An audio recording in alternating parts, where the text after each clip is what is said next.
racial resentment is like psoriasis. It can go away and it seems like it's not there, but when somebody picks at it, it can become the most prominent thing around. Hi, I'm Ian Bremmer, and welcome to the GZERO World Podcast. I'm host of the weekly show GZERO World on public television, and in this podcast, we share extended versions of the big interviews from that show. Let's get to it.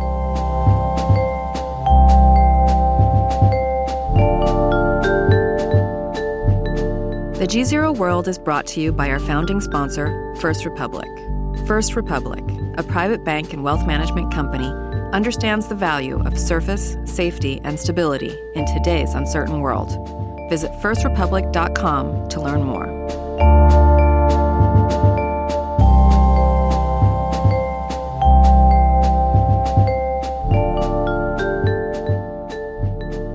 Congressman Joaquin Castro, thank you so much for joining me today. Yeah, thank you for having me. So, how much is the Democratic Party actually changing? If they take the House, if you guys, I should say, take the House coming up, is it going to be different? Oh yeah, I think what you'll see is basically a lot of issues-based clashing with the White House, right? I mean, I think that as we've been talking amongst ourselves, people want to make sure that it's not just fighting for the sake of fighting or fighting based over personalities, but fighting on issues. So on the immigration issue and trying to get us to comprehensive immigration reform, on raising the minimum wage, on environmental standards, things where we have legitimate disagreements with where the president and this Republican Congress have taken the country. And so that's what we're going to focus on if we get back the House. Now, there was an agreement between the Dems and the Republicans on a budget, for example, where, I remember Chuck Schumer saying, sort of this was a place where the two sides could come together. Do you think, it's not like Trump was a Republican for very long. Do you think that in some ways he's going to be easier to work with than other presidents might be if you end up in majority? Yeah, that's a great question. And it's a tough question to answer because this president has been so unpredictable in his approach and in some ways kind of erratic.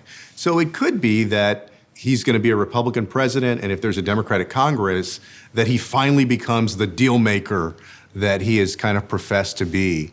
But it could also be that you have this interesting clash where the president uses the Democratic Congress as a kind of foil.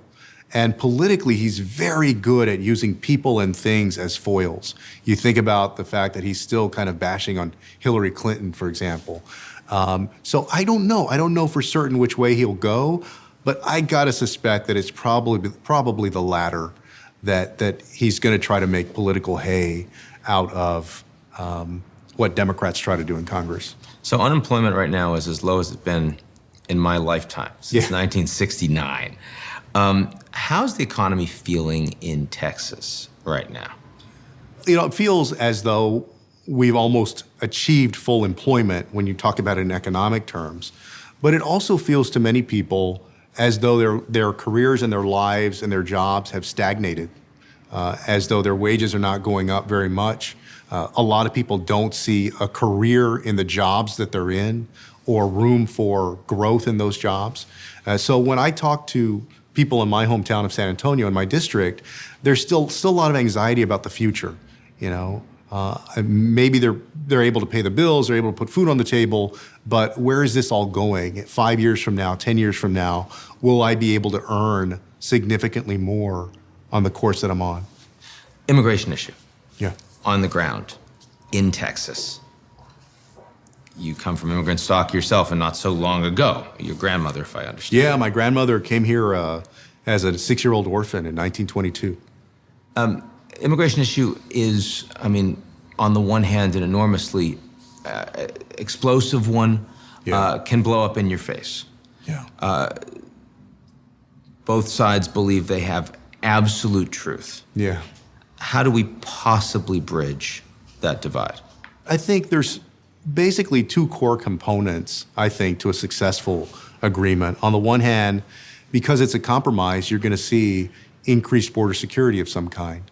Now, I don't believe that should include a wall, but it would include some kind of increased border security. It does include a wall already, does it not? I mean, you're right. There's part of basically fencing in Texas and other parts that does. And President Trump has been essentially trying to do as much as possible to add new wall or new fencing. But the border security part is one part. And then the other piece is very likely a path to citizenship for Dreamers, for example, or DACA recipients and their parents who have, some people that have been here 20 or 30 or 40 years, but are still undocumented. So I see those as the two pillars for an agreement. And I think eventually that we can get there. I just can't tell you honestly, how long it's going to take. Are you seeing very stark divides inside Texas between districts that are saying, we don't want any of these immigrants in here, and others that are saying, wait a second, this is us we're talking about? Or is it more integrated than that? Yeah, I mean, if you talk, you'll get the range of opinions in Texas, everything from very liberal to very conservative or right-wing. But I think the average Texan, perhaps more than other places in the United States, understands the value of immigration and immigrants, and not just from Mexico. I mean, in Texas, there's a long history of Germans and Czechs and Irish who immigrated, the Vietnamese to Houston after the Vietnam War. So it's a state and a place that understands the value of immigration to the economy and to the culture of our state. When you're at full employment, does that make people more welcoming, less threatened, or the fact that people are concerned about their economic future, as you suggested, right, means that it doesn't matter? They're still kind of saying, wait a second, we just don't want any more coming in. Yeah, I think that's what has complicated it, is that, the unemployment numbers are very low. So you would think, okay, folks have a job, they don't feel threatened necessarily. But as I mentioned, people also feel oftentimes like they're in a dead end, like their job is not necessarily a career that they're going to grow into and start to earn more money with. And then the president's rhetoric, of course, doesn't help. Unfortunately, in our nation's history, look, race and immigration are some of the thorniest issues that you can talk about. And racial resentment is like psoriasis. It can go away and it seems like it's not there, but when somebody picks at it, it can become the most prominent thing around. And in many ways, that's exactly what the president did in 2016. And as a country, we have to find a way to come back together. So you seem like a nice fellow. Thanks. But you're clearly part of the problem, right? You're a congressman. By being you're in Congress. In Washington. Yeah, why are you guys so screwed up? Why can't you fix this? Oh, man, that is a great question. The politics obviously have become more partisan. Part of it is that the institution is built for fighting. The institution of Congress itself is built for fighting. It's not built very well for cooperation. I think that some of that needs to change. Some of these are formal rules, but also informal rules. You've got people from both parties that sit on separate sides of the chamber, separate sides of committee, hardly or ever together for any kind of debate. There's no permanent seating on the floor of the House of Representatives, so everybody's a nomad, basically.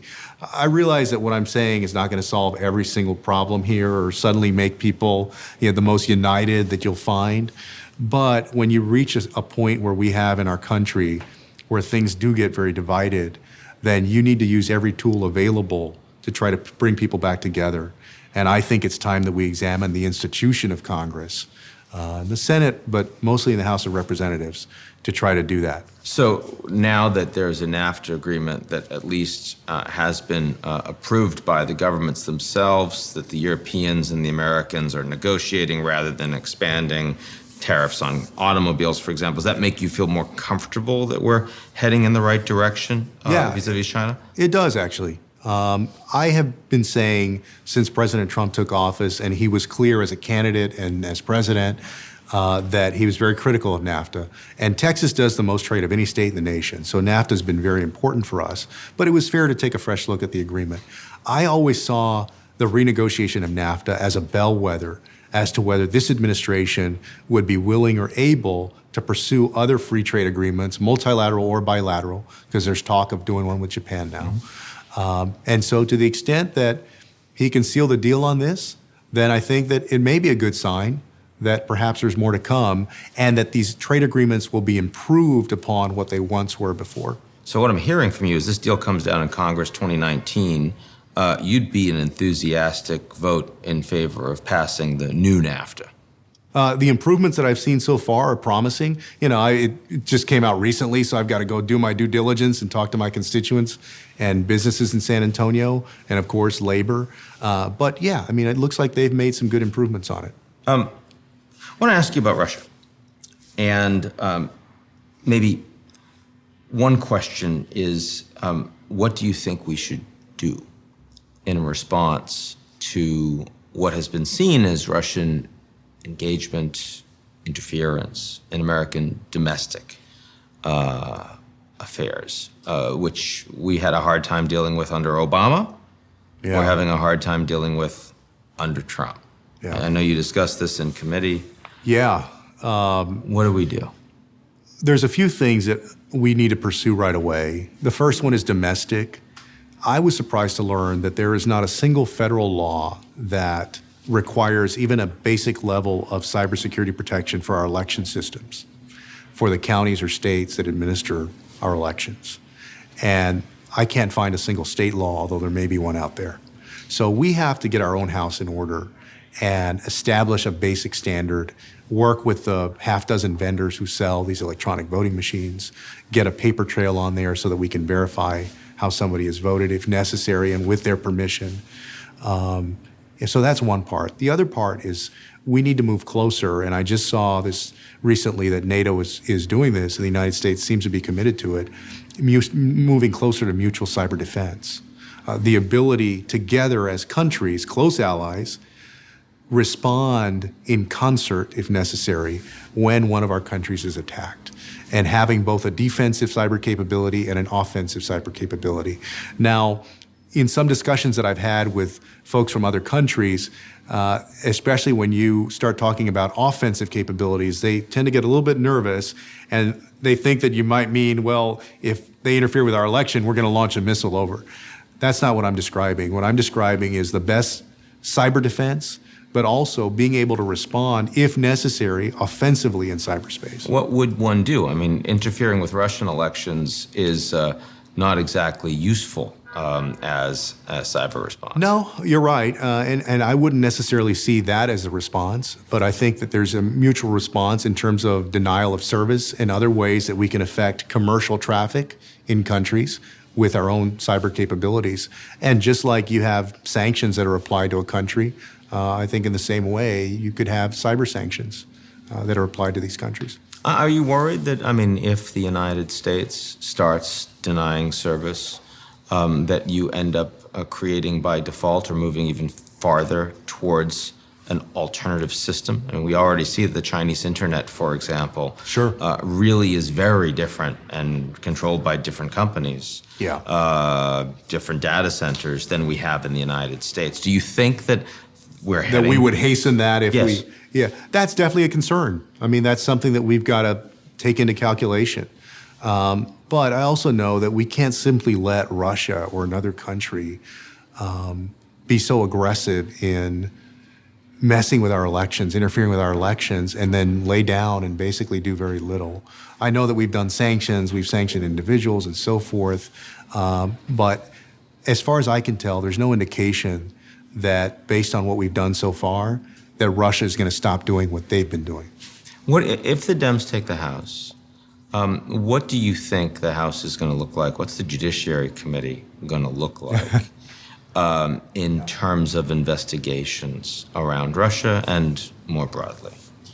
You're surely talking about this with your colleagues. We started to. We can't be too confident that we're going to take back the House, but we also don't want to get caught flat-footed. Right. You don't want to get to January and say, "Okay, guys, what are we doing now?" And so we've tried to make sure that we're prepared. The first thing, as I mentioned, this is going to be an issues-based approach. So, for example, in Puerto Rico, there's been no real investigation about what happened in Puerto Rico. What happened at the border with the kids that are being separated from their parents, and the accounts of at least one death and some serious injuries that have occurred. So it'll be very much investigations, but issues-based investigations that are where the outcome should be better public policy. How do we think about Russia issue-based investigations? Part of that depends on where Bob Mueller, I think, this is my own, when we've got 9 members of the committee, Democrats, and certainly our chairman, Adam Schiff, if he's chairman at the time, and our speaker would have the final say on it. Because he's been very vocal on this issue. Yeah, yeah. I mean, he's burning up cable news every morning. He's definitely been one of the messengers out there. Yeah. I mean, so in terms of Russia, part of it, I think, depends on what happens with Bob Mueller. Does Bob Mueller by January deliver a comprehensive report to Congress that answers a lot of the questions that we've wanted answers to? I think that might affect our calculation on how we go forward. But right now, based on what I'm seeing, there's still a lot of unanswered questions. I mean, you think about it, the House investigation, the committee didn't issue a single subpoena for travel records, for bank records, for phone records of any of these witnesses. So it was basically a take them at their word investigation. So you'll see us go through, and on all of these significant and meaningful unanswered questions, that's where the investigation will pick up, I believe. Now that you're a full-time politician, what are you enjoying most about that? I mean, I still just love representing my hometown. That's a big part of the reason that I got into politics, is basically to try to serve people. When the government works right, it can still help create opportunities in people's lives. I still fundamentally believe that.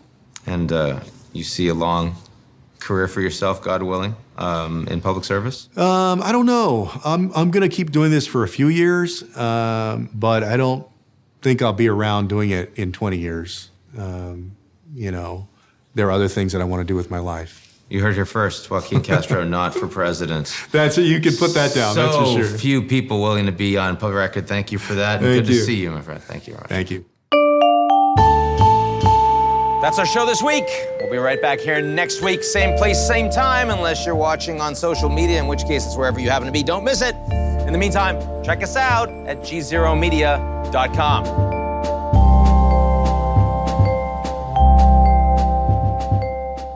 The GZERO World is brought to you by our founding sponsor, First Republic. First Republic, a private bank and wealth management company, understands the value of surface, safety, and stability in today's uncertain world. Visit firstrepublic.com to learn more.